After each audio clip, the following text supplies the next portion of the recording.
Okay, now we're doing carnation. We start with a stem of yellow green. You could always hit it with a dash of orange, and I would recommend that. Not too thick of a stem, not too thin, like medium. And then we do like a little broom shape on the bottom here, like not really a triangle, like a curved one, kind of like that. All right. And then we do some leaves coming off with the same color. Starting at the bottom, and you go and you press down to make it thicker, and you lift it up, and it goes pretty long. Okay. Recharge your brush often, which means get more paint on your brush. Otherwise, your painting will look washed out, and nobody will want to look at it because you can't really see it. So now I'm going to keep going up from the bottom, and my long leaves just kind of intertwine. It's okay if they overlap. It's actually a good thing if they overlap. And then we could hit maybe a smaller one at the top here like that. Again, nothing's the same on both sides. All right, so that's the beginning of the carnation.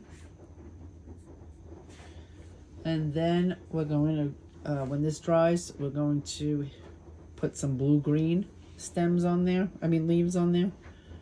All right. Okay. Oops. What the heck? Turn it off. Action.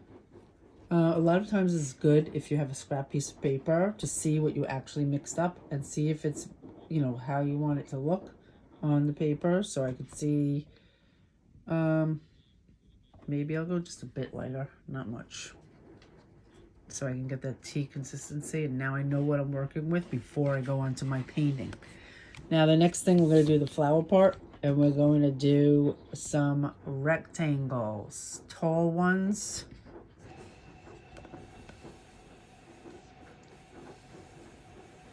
And then maybe like little ones coming out the sides.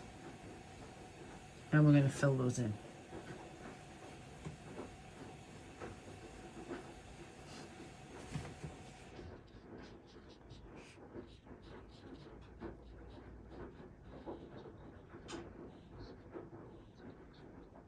Now this I just painted, so I made a point not to go really to the bottom to touch, because they will just bleed together. Really, what you need to do is just wait for it to dry. So I'm trying to just do this quickly, but wait for your this neck part to dry before you put this on. And when you go out with the side rectangles, they could be a little bit shorter. So then we're gonna wait for this to dry. We can actually make these a little closer. Okay.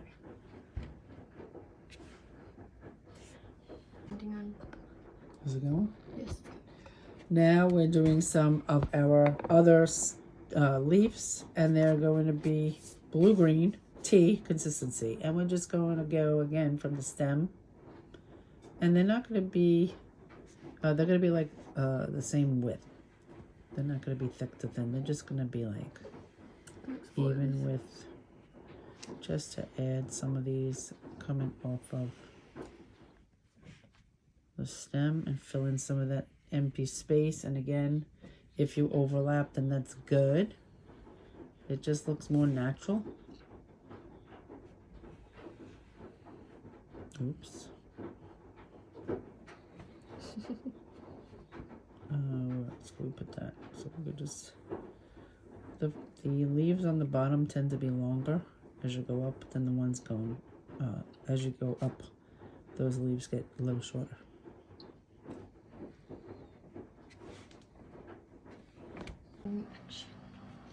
Okay, now we're going to do the shorter little petals.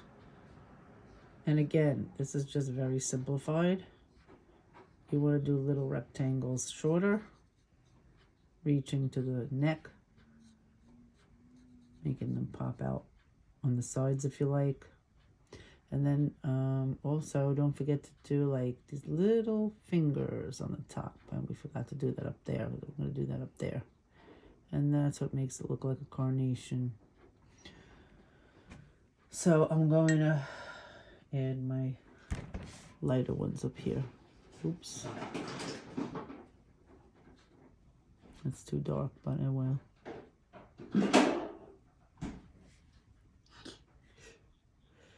All right, so make those touching each other. And then you could go out the sides. So the more of these little rectangles you do, the more it looks like a full flower. You could do ones over here if you want, but I didn't want to complicate things. Okay, go ahead, Joy. Yes, ma'am. Okay, now we're going to darken our leaves. So we're going to use the yellow, green, plus orange coffee consistency.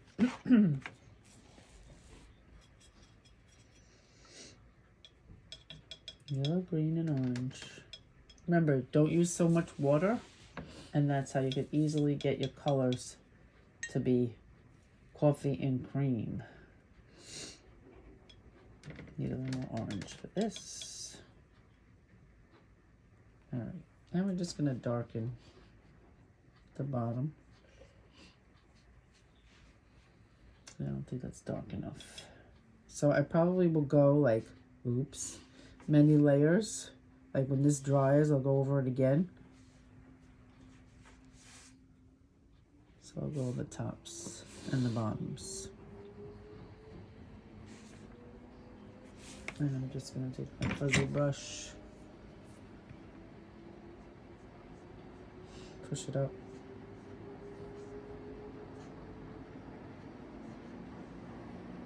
So really this is how dark you want to go.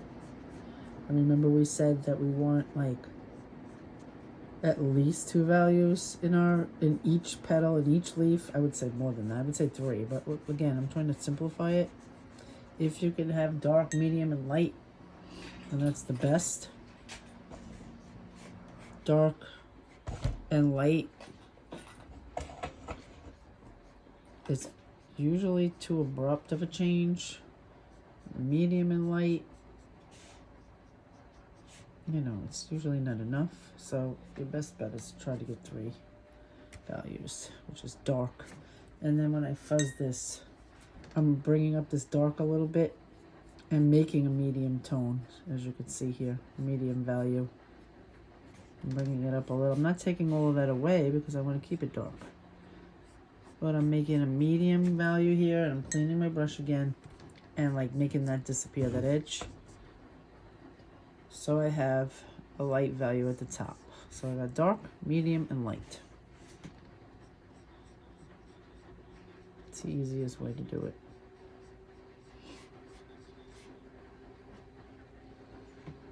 And then again, don't forget, you don't want to have any of these sharp edges here. And the easy way to fuzz it out is just with a clean, damp, not wet brush. And then I'm going to take the neck, and you always want to add shadow. That's what the dark value is for, to make a shadow area.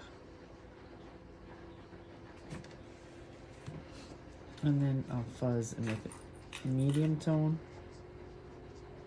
And then over here is light. I know this is going to be an edge, so I'm going to fuzz it out. And I'm going to go down. And I'm going to fuzz it out. Clean my brush, dry it. Clean my brush, dry it. So every few strokes you should be doing that with your fuzzy brush. Cleaning your brush and drying it every few strokes when you're fuzzing. A little bit at the top there, a little bit at the top there, there. This isn't dark enough down here. Again, you gotta be careful of your water because you don't want stuff blooming, it's called, and that means just spreading all over, and then you really can't control it. So that means that you have to control your water. Don't put too much water. Careful the edges.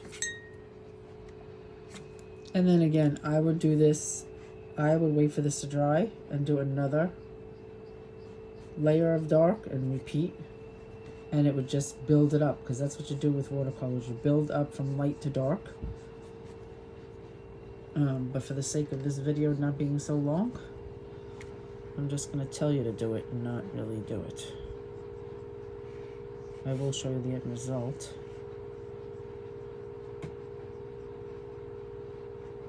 Your paintings should look this bright and intense. This is a painting that I've been doing.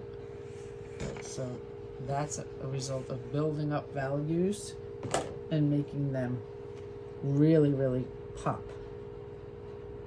This right now is not built up enough. Okay, so next thing I would do is mix up a stronger blue-green. Do the same thing with my blue-green leaves. Darken those. Tops and bottoms. You can also go, you can also darken them on one side and not the other. I'm just doing top and bottom. There's different ways to shade in your leaves. Now I'm fuzzing, getting rid of the edges, cleaning, drying, fuzz again. Okay. Okay. Okay, over here I'm going to deepen this just because I want it to be really 3 values here.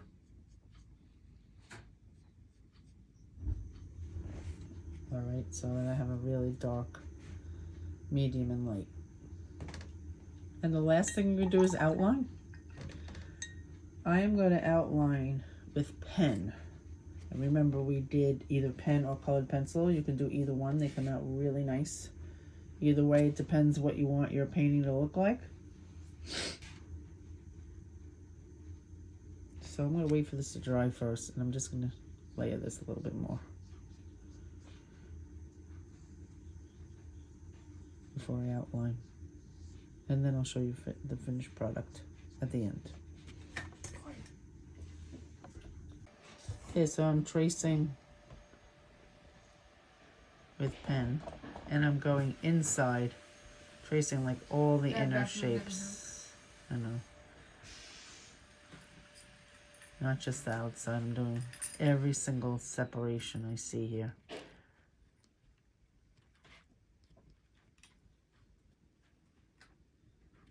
It gives it a more graphic look, illustrated, you know, more illustrated.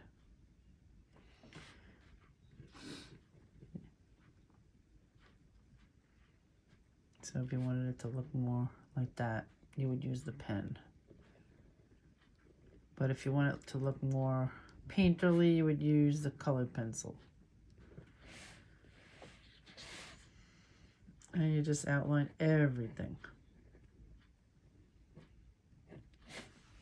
I'll show you the finished product when I'm done.